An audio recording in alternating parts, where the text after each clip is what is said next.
Hello friends, today we are going to start our new topic that is zeolite, right?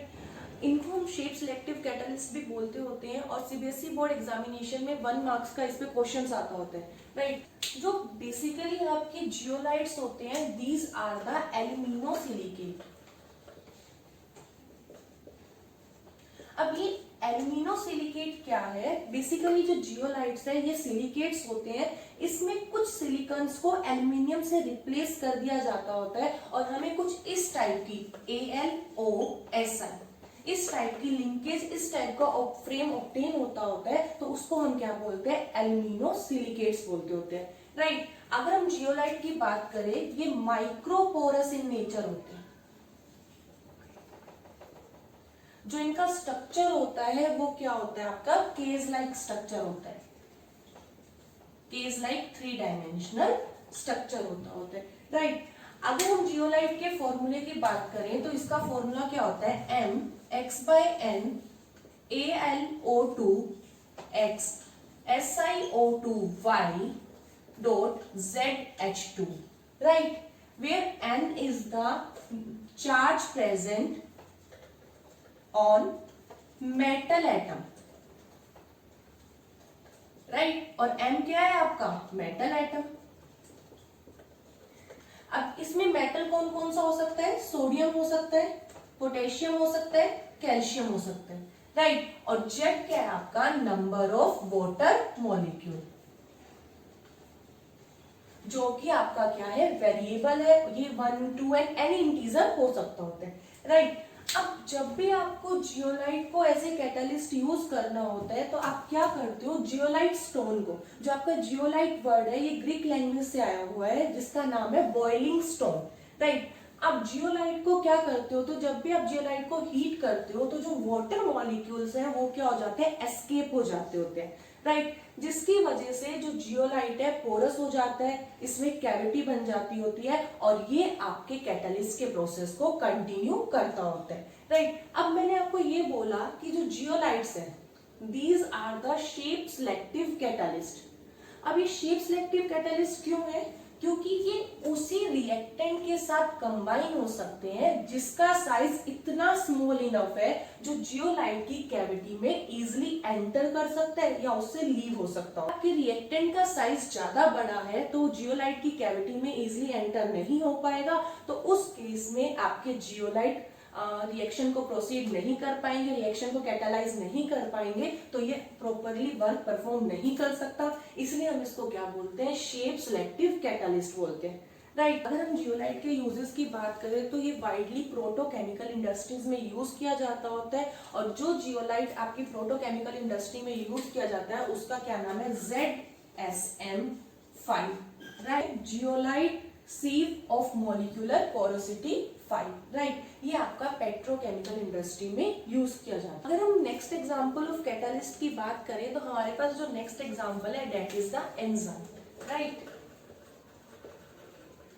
अब enzyme होते क्या है? जितनी भी बायोकेमिकल रिएक्शन है वो स्पेशल टाइप के कैटलिस्ट की हेल्प से कैटलाइज होते हैं और वो स्पेशल टाइप के कैटलिस्ट है उसको आप क्या बोलते हो? तो एंजाइम बोलते हो। तो that means we can say all biochemical catalyst are known as the enzyme, right? जितने भी आपके एंजाइम होते हैं basically they are the globular protein, that means they are complex nitrogenous compound, right? और इनका जो मोलर मास होता है वो बहुत ज्यादा हाई होता है एंड जब भी आप इसको वाटर के अंदर डिसॉल्व करते होते हो ये कोलाइडल सॉल्यूशन की फॉर्मेशन करता होता है, राइट? अगर हम बात करें कुछ एग्जांपल की, urease, invertase, maltase, these all are the example of enzyme. हमारे पास बहुत सारे एंजाइम्स हैं बट मैंने कुछ के एग्जांपल आपको दिए, राइट?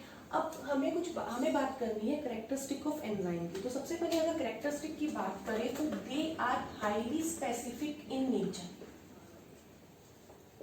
मीन्स कोई एक एंजाइम एक पर्टिकुलर टाइप की रिएक्शन को ही क्या कर सकता है? कैटालाइज कर सकता होता है, राइट? फॉर एग्जांपल जब भी आप यूरिया की हाइड्रोलिसिस करते हो तो आप यूरेज को यूज करते हो और अगर मैं यूरिया की जगह एन मिथाइल यूरिया ले लेती हूँ और उसकी हाइड्रोलिसिस करने को ट्राई करती हूँ in the presence of urease तो वो रिएक्शन आपकी प्रोसीड नहीं होगी। दैट मीन्स एक प्रकार का जो कैटालिस्ट है वो एक ही रिएक्शन को क्या करेगा? कैटालाइज करेगा, राइट। अगर हम अनदर एग्जांपल की बात करें तो अगर हम माल्टोज की हाइड्रोलिसिस करते हैं तो वो माल्टेज की प्रेजेंस में होती है, जबकि सुक्रोज की हाइड्रोलिसिस करेंगे तो वो इनवर्टेज की प्रेजेंस में होगी। हम कोई और एंजाइम यहाँ पे यूज नहीं कर सकते होते, राइट। अगर हम बात करें सेकेंड कैरेक्टरिस्टिक की, they are highly efficient, means जो आपका एंजाइम है ना वो बहुत ज्यादा एफिशिएंट होता है। डेट मीन्स आप इसको बहुत स्मॉल क्वांटिटी में यूज करते हो। ऐसा किस लिए होता है, क्योंकि एंजाइम क्या होता है, कैटलिस्ट है, और कैटलिस्ट का क्या होता है, रीजनरेशन होता है, राइट। तो एंजाइम का जो रीजनरेशन है वो लार्ज अमाउंट में होता है, इसलिए हमें ये स्मॉल अमाउंट में रिक्वायर्ड होता है, ठीक है। अगर हम एग्जाम्पल की बात करें तो अगर हमारी बॉडी में एंजाइम प्रॉपरली वर्क ना करें तो एक सिंगल मील को डिकम्पोज होने में, डाइजेस्ट होने में 50 ईयर से अबोव टाइम लग सकता होता है। जबकि एट प्रेजेंट अगर हम कोई फूड आइटम खाते हैं तो विद इन सम टाइम में क्या हो जाता है, डाइजेस्ट हो सकता है। तो यहाँ से हम इमेजिन कर सकते हैं कि कोई भी एंजाइम कितना एफिशिएंट होता है। डेट मीन्स ये जो स्पीड ऑफ रिएक्शन है ना उसको 10⁻20 टाइम्स तक इनहेंस कर सकता होता है, इंक्रीज कर सकता होता है, राइट। और अगर हम बात करें थर्ड प्रॉपर्टी की या थर्ड कैरेक्टरिस्टिक की, तो थर्ड कैरेक्टरिस्टिक क्या, स्मॉल क्वांटिटी, राइट। तो मैंने अभी आपको बोला ना, they are highly efficient in nature, और ये दोबारा से रीजनरेट हो जाते होते हैं और लार्ज अमाउंट में रीजनरेट होते हैं। दैट मीन्स अगर ये दोबारा से रीजनरेट हो रहे हैं तो हमें बाहर से बार बार डालने की नीड नहीं है, ऑलरेडी ये छोटी से अमाउंट में, कम अमाउंट में यूज हो जाएगा। तो हम ये कह सकते हैं ड्यू टू इट्स एफिशिएंसी ये आपका क्या होता है, स्मॉल अमाउंट में यूज होते हैं, राइट। फोर्थ प्रॉपर्टी है that is the optimum pH and temperature. जो एंजाइम है, तो एंजाइम की जो मैक्सिमम वर्किंग होती है वो आपकी क्या होती है, 7.4 पीएच पे एंड 37 डिग्री सेल्सियस, जो कि एक नॉर्मल ह्यूमन बॉडी का टेम्परेचर होता है, उस पे क्या होती है, मैक्सिमम वर्किंग होती है। जनरली जो अदर कैटलिस्ट होते हैं वो इस टेम्परेचर पे प्रॉपरली वर्क नहीं कर सकते होते, राइट। तो these are some characteristics of enzyme. अगर हम बात करें नेक्स्ट टॉपिक की, that is the coenzyme. Coenzyme क्या होता है भाई, मैं तो इसको ऐसे याद करती हूँ जैसे को-होस्ट। को-होस्ट का क्या काम होता है कि जो आपका होस्ट है उसकी प्रोडक्टिविटी को इनहेंस करना, राइट, उसके काम में हेल्प करना। तो कोएंजाइम भी क्या होंगे, कोएंजाइम ऐसे सब्सटेंसेस हैं जो क्या करते होते हैं, एंजाइम्स की प्रॉपर्टी को, एंजाइम्स की एक्टिविटी को क्या करते हैं, इनहेंस कर देते होते हैं, राइट। अगर हम एग्जांपल की बात करें, प्रोटीन में हम स्मॉल अमाउंट ऑफ विटामिन को ऐड कर देंगे तो वो क्या करेगा, प्रोटीन की प्रॉपर्टी को, प्रोटीन की एक्टिविटी को क्या कर देगा, इनहेंस कर देगा। जनरली जो कोएंजाइम होते हैं वो क्या होते हैं, मेटल्स को यूज किया जाता होता है। मेटल्स क्या करते हैं, वीक बॉन्डिंग करते होते हैं, तो वो प्रोडक्ट की फॉर्मेशन में बहुत ज्यादा हेल्प करते होते हैं, राइट। कुछ पॉजिटिव है तो कुछ नेगेटिव तो होगा ही होगा। जैसे कोएंजाइम है तो इसका अपोजिट क्या होगा, एंजाइम इनहिबिटर और पॉइजन।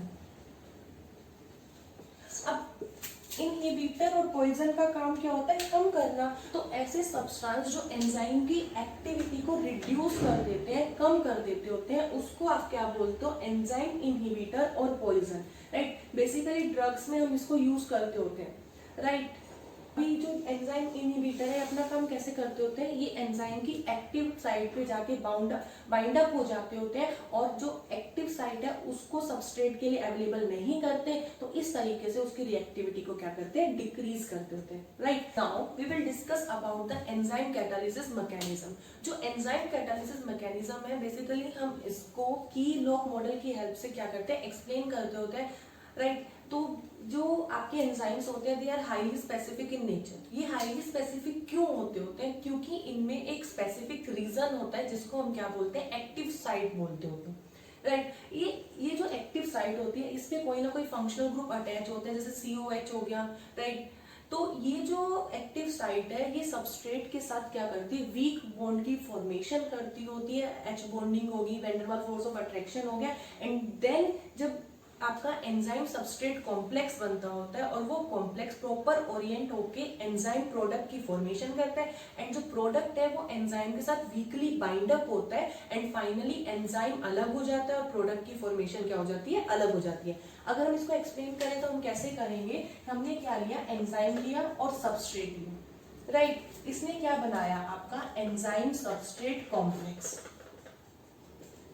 ये enzyme substrate complex proper orientation gain करके एंजाइम प्रोडक्ट कॉम्प्लेक्स की फॉर्मेशन करेगा, जो डिकम्पोज्ड होके एंजाइम प्लस प्रोडक्ट की फॉर्मेशन कर देता होता है, राइट। हमने इस मैकेनिज्म को लॉक एंड की मैकेनिज्म ही नाम क्यों दिया, क्योंकि जो एंजाइम है उसकी एक्टिव साइट है वो कैविटी की तरह होती है, और जो कैविटी का साइज होता है तो सबस्ट्रेट का साइज भी उसके साइज के अकॉर्डिंग होना चाहिए, सबस्ट्रेट की शेप भी उसके शेप के अकॉर्डिंग होनी चाहिए, तभी ये दोनों आपस में कंबाइन होके एंजाइम सबस्ट्रेट कॉम्प्लेक्स की फॉर्मेशन करते हैं। जैसे पर्टिकुलर लॉक के लिए पर्टिकुलर की रिक्वायरमेंट होती है ना, तो उसी तरह आपको एक पर्टिकुलर एंजाइम के लिए पर्टिकुलर सबस्ट्रेट ही चाहिए, राइट। तो उस इसीलिए हम इसको क्या बोलते हैं, की एंड लॉक मॉडल बोलते होते हैं, राइट।